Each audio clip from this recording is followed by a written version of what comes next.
Troubleshoot your wireless network. In this module, we'll go through some steps that you can take to help troubleshoot things when they go bump in the night. One of the very first things you want to do is verify that the name of your SSID has been typed in correctly on your network adapter. Remember that this is case sensitive, and that's the area where people usually will get things mixed up, is that they'll either type in all lowercase or uppercase, and if you used a mixture of case, remember to type in the SSID using the case sensitivity. Also, verify that the network keys that you've typed in for WEP or WPA are correct. I've seen a lot of people get bitten by this one in Windows XP. Windows XP can be used to configure your wireless network settings for your wireless network adapter. However, Windows XP won't accept a passphrase for your network key. You have to type in the hexadecimal equivalent of your network key when you're using WEP for your encryption method. However, WPA does allow for the use of a passphrase, so it's really easy to get those two mixed up. So for example, if we take a look at the WEP key that we had created in our previous module, we see that it's a series of numbers and letters, and it's for 128-bit encryption, there's 26 characters altogether. Now the conflict that you may run into is that a lot of wireless access points, a lot of wireless routers will allow you to use a passphrase to generate your WEP keys. However, Windows XP does not allow you to use the same password that you use to generate the WEP key as your network key. So if you remember from our previous module, we used the passphrase of wireless, if I can type that right here, wireless network to generate the key of this 89C8, etc., etc. So the problem here is that Windows XP will not allow you to enter in the passphrase that was used to generate this key on the wireless network adapter properties. You have to enter in this on the wireless network adapter properties, not that. Also, if you had changed the channel on your wireless network access point or your wireless network router, you need to ensure that your adapter is also reflecting that change as well. So let's bring our properties of our wireless network adapter up again here, and let's close out of here and click on the General tab, and then from here we see the wireless network adapter that I'm using for this particular example. To change its properties, we click on the Configure button, and then from here we click on the Advanced tab, locate something that says Channel for your wireless network adapter. And if you notice in my particular example, the channel is set to 7.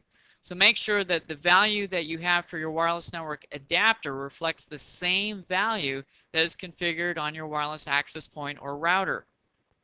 So once you've made that change, just click on OK to close that dialog box. And let's go back to our whiteboard. And if you have changed your MAC address, also, if you're having problems connecting to your wireless access point or router, verify that you've typed in the correct MAC address if you're using MAC address list filtering. Something that I've seen a lot of people get into trouble with is that they'll have purchased a wireless access point or router about a year ago, set up a MAC address filter list, they've forgotten about it, then they purchase a new wireless access adapter, put in the new adapter, which in turn will have a new MAC address, and they can't connect. And they're scratching their head thinking, why can't I connect? Well, your access point has the MAC address for your old wireless adapter. So make sure that that is always kept up to date. Also, you need to ensure that your wireless equipment is kept up to date with the latest firmware and driver updates. Manufacturers will often make available firmware updates which are used to fix problems in equipment and provide new features and new functionality rather. And you'll find that a lot of manufacturers will make firmware updates for their wireless access points and routers on a fairly regular basis. So make sure you're always keeping your computers patched and up to date with the latest and greatest of the firmware and drivers that they're making available to you. And oftentimes, A firmware update could be the solution to fixing a problem that you might be having. And lastly, if you've gone through this troubleshooting to-do list and you've verified everything, but you're still having problems, you're not able to connect, or you've got intermittent connection, one of the things that you should try is to reset your wireless access point or router. Now, be aware that if you do that, it's going to change everything back to your factory defaults. So that'll probably mean you're going to have to change your SSID back to the way you had it set, change your WEP keys back to the way you had it set, so on and so forth.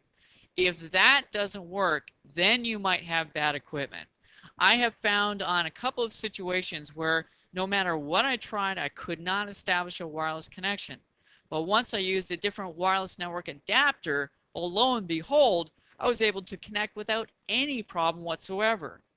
And having said that, here's a list of wireless network equipment manufacturers that I've had good success with. Cisco, Motorola network adapters have worked very well for me. I've had good success with Linksys and Buffalo Tech wireless access points and routers. And no, I'm not being paid by these companies to say this. These are the combinations of equipment that have just worked well for me. So if you've done every conceivable thing that you can do, go out, purchase another network adapter, see if that gets you up and running. If it does, return the other one that was not working. Stop banging your head against the wall because it's not you. It is the equipment, and it does happen. And with that, that brings us to the end. And I'd like to thank you for viewing this module.